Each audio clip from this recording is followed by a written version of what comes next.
Ja, recht herzlich willkommen bei Prowin Rally Heroes und ich freue mich heute im Studio zu haben den M-Sport-Piloten Esapekka Lappi. Thank you. So Esapekka, just we have a look at the beginning of the season with Rally of Mexico. So I think everyone in the rally world see the fire in the car. So what was it for a feeling to sit in the car, to have this point of view? What was your first imagination? For sure, I wanted to shut it down. Let's say actually I didn't realize that the fire is so bad. My co-driver Janne said to me that the car is on fire, and then I jumped out on the stop line. But at the same time, Janne and the organizer safety guy used the fire extinguishers. So I actually didn't see any flames. And when I jumped in the car, I thought, okay, maybe it's possible to shut it down. But okay, in the end, everybody knows what happened. But I just tried to continue, to be honest. But yeah, it was then in the end, it was too much fire, too much smoke, and too warm to be inside of the car. Ja. So, also wir haben gerade über das Ereignis in Mexiko gesprochen, also dort die Flammen und den ausgebrannten M-Sport Fiesta. Waren natürlich dramatische Szenen. Er sagt, ja, ganz am Anfang hat er das total unterschätzt. Also er hat gar kein Feuer, hat zunächst mal nichts gesehen und auch sein Co-Pilot, der ausgestiegen ist, sagt, okay, ja, irgendwas scheint hier zu brennen, und er hat dann auch versucht, einfach durch das Wegfahren irgendwo so ein Stück weit vielleicht das Feuer dann auch gegebenenfalls vielleicht löschen zu können. Aber je mehr er gefahren ist, desto mehr kam halt Wind irgendwo mit dazu, und ja, wie dann jeder von uns gesehen hat, brannte es dann lichterloh. So, what was your feeling when you see the fire and all the flames? Well, first I really couldn't believe that is this gonna happen to me? Well, as I never really faced this kind of situation before. And like I said, first I thought, I could make it not to happen. But then when you realize that now, that it's gonna burn, I can't do anything for it. For sure, it's kind of a big frustration first of all, for the loss of that competition, as it was just about to start. But second of all, to understand that we lost the car, we lost my helmet and stuff, but in the end, it's just material.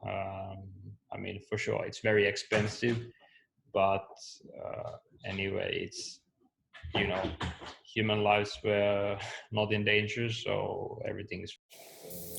Ja, also am Anfang, als er das mit Feuer und Flammen so gesehen hat, dass er ausgestiegen war, er konnte es eigentlich gar nicht fassen, dass das entsprechend ihm passiert und dass da jetzt eigentlich auch nichts mehr zu löschen war. Also im Prinzip das Auto, ja, alles, was im Auto natürlich drin war, sein Helm etc., ist natürlich komplett in Flammen aufgegangen und ist total niedergebrannt. Das war natürlich schon irgendwo erschütternd, und es war natürlich total enttäuschend auch für das komplette Team. Aber zum Glück ist es ja nur Material, was man ersetzen kann, und es ist kein Personenschaden da letztendlich entstanden.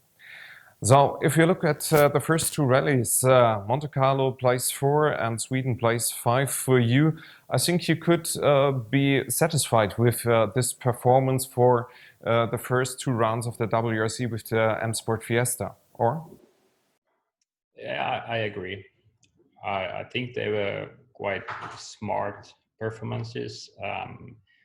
For the position in Sweden, I'm not fully satisfied. For the performance, yes, but I wanted to be a bit higher, to be honest. But yeah, I think I was quite smart in Monte. In the beginning, we had small issues with our car, and then we managed to climb back step by step during the weekend. And Sweden was more or less flat out throughout all the 3 short days, but we just couldn't do any better on that rally. And the beginning of Mexico was also quite good. I think we were 4th before before we retired. So I can say I can be satisfied. I know I'm still getting better and better when I'm understanding more about the limits of the car, and the settings are getting better also for me. So I'm sure there will be more speed when we ever next time will drive the car. Okay, so you think there's a lot of potential in the car, and there's a good base to develop? Well, to be honest, in Sweden, I felt I was really on my limits and the limit of the car as well. But there is new things coming up. We're gonna have a new updated engine. I think we should have it probably on the next rally already, which should give us more performance automatically. And then the plan was to introduce new aerodynamics on the front as well. But that, to be honest, at the moment, I don't know what's the situation of that. Is there any effect of this crisis of the world at the moment? Is it going to affect for that? But probably no, because what I understood, it was quite ready already during the time of Mexico. So if we can have these two on the last rallies, for sure there will be more speed. Okay.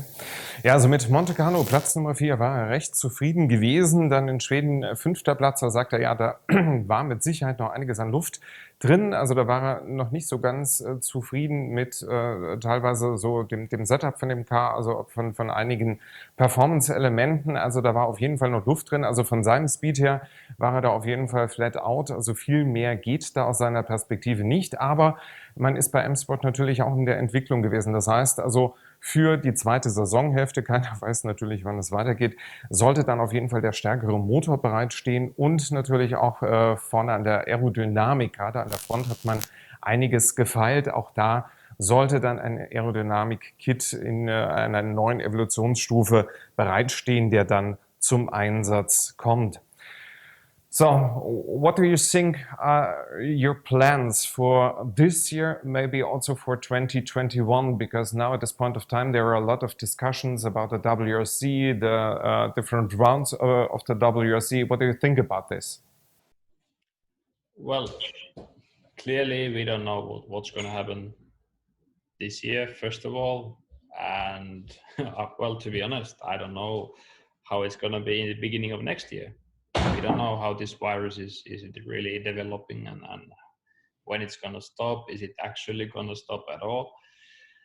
It's very hard to predict.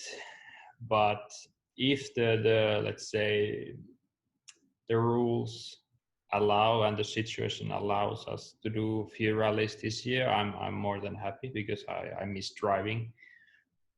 But I want to respect all the aspects of safety and that we don't really spread again this virus all over the world. And then for sure I'm a bit, let's say, scared about the future of rallying, as the crisis of economics is there now, and we are just part of marketing, and for sure manufacturers are making the budget limitations and they are taking it out of marketing probably. So I'm a bit scared, but I hope there is still a World Rally Championship next year and the next years. Ja, er sagt also, insgesamt ist natürlich in der Automobilwirtschaft, weil ich ihn auf die Pläne von 2020, 2021 angesprochen habe, im Moment natürlich total angespannt. Also überall werden Budgets natürlich radikal zusammengestrichen. Und deswegen ist er froh, wenn in diesem Jahr überhaupt noch die ein oder andere Rallye im Bereich der Rallye-Weltmeisterschaft stattfindet. Also er vermisst natürlich das Fahren, er respektiert aber natürlich auch den Schutz des Lebens und einfach, dass es unheimlich wichtig ist, dass dieser Virus nicht eine größere Verbreitung bekommt. Also von daher hat er natürlich für die Maßnahmen, die man ergriffen hat und dass es keine Großveranstaltung gibt, natürlich vollstes Verständnis. Er hofft im nächsten Jahr, dass so ein Stück weit die Krise überwunden werden kann und dass dann eine Rallye-Weltmeisterschaft nochmal ausgetragen wird. Wer weiß, mit wie vielen Läufen, aber so, dass auf jeden Fall genügend Hersteller dann mit dabei sind, sodass man hier auch nochmal einen schönen Wettbewerb austragen kann. Esapekka, what do you think is important for the future, for the WRC? What things are necessary? Well, we need to be, let's say, I think we should develop a series and a car which is interesting for new manufacturers, but it's very challenging for sure. And now the plan to introduce the hybrid things, I think it's good, and it's the way what the manufacturers are doing on the standard cars at the moment. But is it the way, to be honest, as you make the cars more expensive now? It's kind of on the limit. Is it a good way to go? But yeah, we should make the cars more cheaper. But like I said, it's very challenging mixture to try to make a hybrid and a cheap car. It's not possible. Yeah. So you just talk. You just talk about the hybrid, Esapekka. Do you think it would be a totally different style of driving with a hybrid? Well, I don't know what's the rules gonna be. Are we allowed to use it on the stage? If not, then it doesn't matter. If we are using it only on the road sections, then it's not changing anything, to be honest. And what I understood, the current engines, what we have now, we're gonna have it also on the hybrid cars, just a little bit less power. So if it's like this, then for sure you don't need to change driving style because of the engine. But then it's a different story because of we are gonna lose the center diff, active center diff, and then it's more like R5 style. So for that reason, you need to change it. Definitely. Ja, wir haben also jetzt gerade über die Zukunft der Rallye-Weltmeisterschaft gesprochen und was Esapekka glaubt, was wichtig ist für die Zukunft. Also zum einen sagt er, natürlich ist es unheimlich essentiell, dass wir spannende Fahrzeuge haben. Also dass es vor allen Dingen auch ein Reglement gibt, das interessant ist für andere, für neue Hersteller, die dann Teil der Rallye-Weltmeisterschaft werden können und vor allen Dingen mit einem Hybrid bzw. Plug-in-Hybrid auch eine neue, moderne Technik an der Stelle darstellen können. Natürlich ist die Gegenseite der Medaille, das sagt er auch ganz klar, dass mit den Hybridfahrzeugen das Ganze natürlich nochmal ein gutes Stück teurer wird. Und das ist natürlich auch ein Punkt, gerade in der Krise, in der sich die Automobilindustrie derzeit befindet, muss es natürlich für 2020 auch trotzdem irgendwo von den Kosten überschaubar bleiben, also gerade was auch die Anzahl der Läufe in der WM betrifft. So now for this year, all people in Germany hope that we would like to have an ADAC rally Germany. And now there are also some discussions, maybe, how about the regulation of all the spectators. You know, we have a lot of them.